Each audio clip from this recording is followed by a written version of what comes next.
Et d'abord, nous dirons non. Non et non à Monsieur le Premier ministre.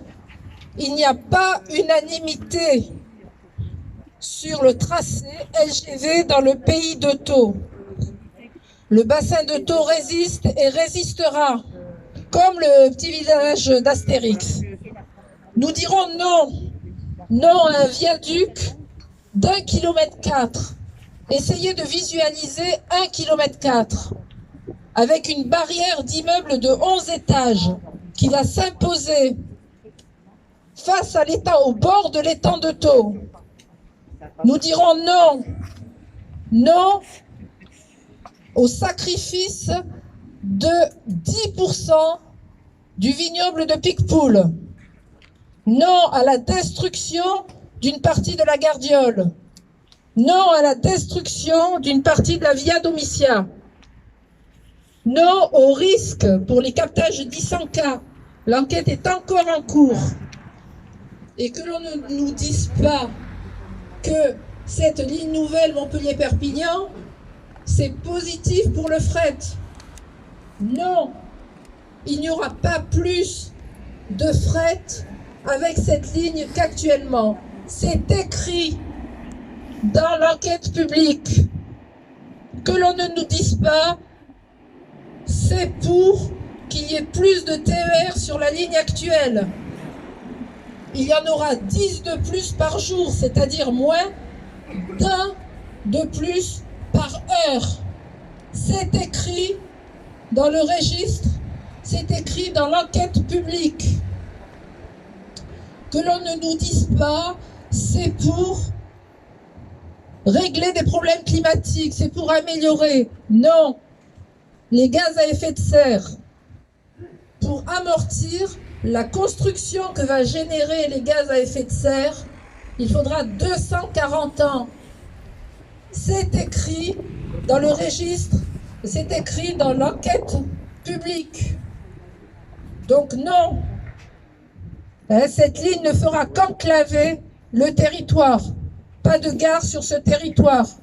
Il faudra aller à la Mogère, 1h30 si on n'a pas de véhicule, pour aller chercher le TGV. Il n'y aura plus de TGV à 7. On nous dit 2 TGV. Mais on sait, par rapport à ce qui se passe dans les autres territoires, qu'à court terme, il n'y en aura plus. Donc, quels sont les avantages? Aucun avantage pour notre territoire, que des inconvénients. Si quelqu'un peut trouver là des avantages de cette ligne sur notre territoire, qu'il le dise, je lui donne la parole.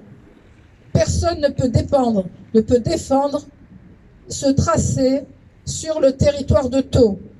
Des dangers, dangers notamment, dangers chimiques, parce qu'il y aura des trains de marchandises sur ce viaduc. Donc risque pour l'étang, qui est un milieu très fragile. A-t-on le droit de prendre ce risque pour les générations futures? Donc nous disons non. Nous avons mis toute notre énergie, toute notre pugnacité depuis 2 mois. Et nous avons réussi, nous avons réveillé des élus, nous avons réveillé des citoyens. Donc nous avons créé un petit peu ce bond. Et il faut que ça continue. Et ça va continuer. Ça va continuer grâce à une association que nous avons créée, et qui sera appelée à vraiment représenter la force citoyenne et à laquelle il faut adhérer. Ça s'appelle Alerte LGV sur Thau. Donc il faut, c'est nécessaire, parce qu'il y a encore urgence. Nous sommes au stade d'enquête publique. Après l'enquête publique, il y aura la déclaration d'utilité publique, la DUP, qui doit être signée dans les 18 mois. Et suite à cette signature, les communes devront adapter leur plan local d'urbanisme à ce projet et ce sera figé. Donc il y a urgence de montrer que le territoire de Thau n'est pas d'accord. Donc il y a encore des actions à poursuivre. Une feuille de route. On va porter au niveau national par des questions orales au gouvernement, à l'Assemblée nationale, au Sénat. On va intervenir au niveau des ministres du transport, de l'environnement, pour que justement cette DUP ne soit pas signée.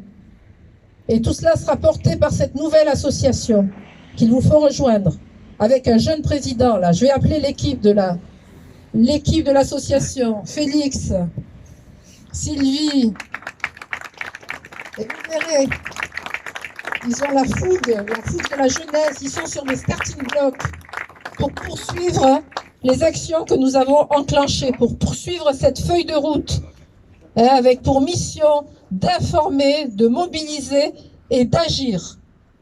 Mais nous continuerons d'être là, vigilants, et nous réinterviendrons si les circonstances le demandent. Mais je vous demande de faire confiance à cette équipe, d'adhérer. Il faut que vraiment cette nouvelle association représente tout le territoire de Thau. Donc adhérez, faites adhérer, c'est très important pour l'avenir justement de ce territoire.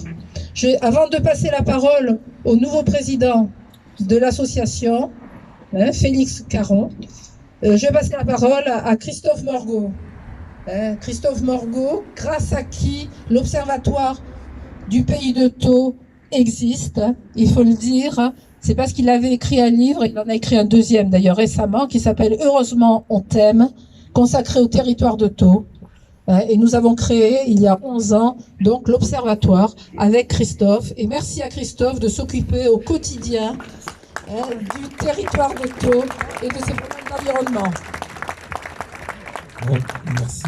Merci d'être nombreux, merci Brigitte. Alors pour compléter tes propos, j'aimerais rajouter, donc il y a une pétition en ligne sur les lignes Bouge, il y a 2100 personnes qui ont signé contre ce tracé ligne grande vitesse. Il y a un commissaire enquêteur qui est présent dans les communes de Gijan et de Forensac. Alors c'est dommage qu'ils ne soient pas présents dans toutes les communes impactées. Vous pouvez aller à sa rencontre jusqu'au 27 janvier. Également pour compléter donc cette aberration, donc cette ligne grande vitesse, on en parle depuis 1982, c'est un serpent de mer. Alors c'est vrai que les citoyens ne pensaient pas que ça se fasse, que l'enquête publique démarre aussi rapidement, mais c'est le Premier ministre donc qui veut passer ça en force avant les élections présidentielles. Donc nous devons nous mobiliser pour plusieurs raisons. On est un territoire oublié, donc pas de gare. Une gare à Narbonne, une gare à Béziers, 11 minutes de gare à gare, pour faire plaisir notamment à Pierre Richard.